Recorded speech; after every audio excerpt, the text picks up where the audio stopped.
Hello, this is Every Thratch, and that's Metal Productions channel at YouTube.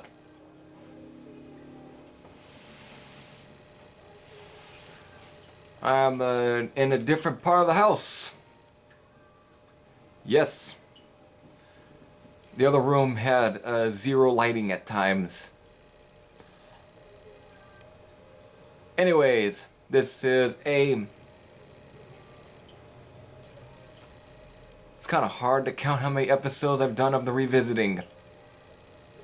Yes.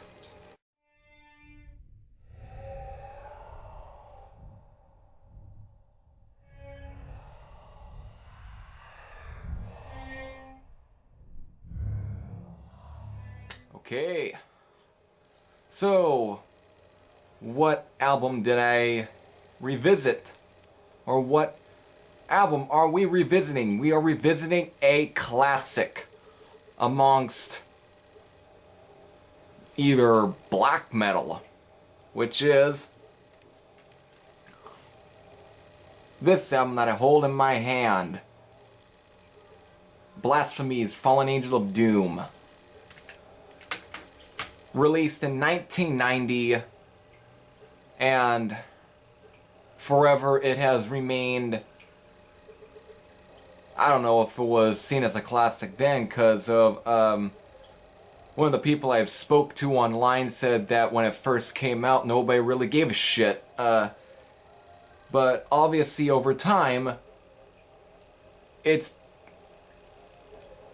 seems a lot of people finally gave it a who knows, another listen, whatever, and now I'll see it as one of the greatest, probably one of the greatest metal albums of all time, or even in black metal or war metal, which was a genre that Blasphemy actually kind of spearheaded, which was a subgenre within black metal, but most war metal bands pretty much take the sort of style of Blasphemy, but kind of intensifies it a bit more.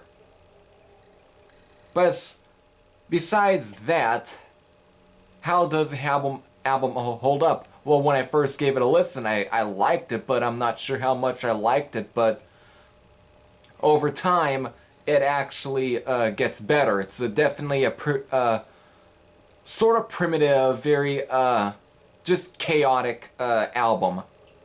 Raw production, like usual, which is pretty much the point with most black metal bands, but Blasphemy are not like your typical black metal group. They really don't have a whole lot. It's like there is definitely a black metal influence in there, but at times I can hear even some thrash metal and death metal within the sound. It isn't like your Norwegian band, which Norwegian black metal bands are always tends to be melodic, but there's not very melodies in here. It's not very melodic. Actually, I don't know if I can say it's even melodic at all. It's just a fucking raw, cutthroat sort of album. As far as songs go, the best ones definitely within like Ritual and the title track, Desecration, Weltering in Blood, Demoniac, Goddess of Perversity, the Desolate One. Definitely just some tracks that can name and as such. What else can be said about this album? It's just if you're at least a fan of black metal, or even if you like bands such as Sarcophago and Sepultura, and bands such as in that sort of caliber, you'll definitely like Blasphemy. But besides even all of that, I do have to also bring this up, that even the album, it's like listening to Possessed Seven Churches all over again at times. It's like the first time when you first heard it. It's got that sort of feel to it. It's a great classic album that deserves every bit of respect and appreciation that it does. So that pretty much is it for the this episode of Revisiting. If you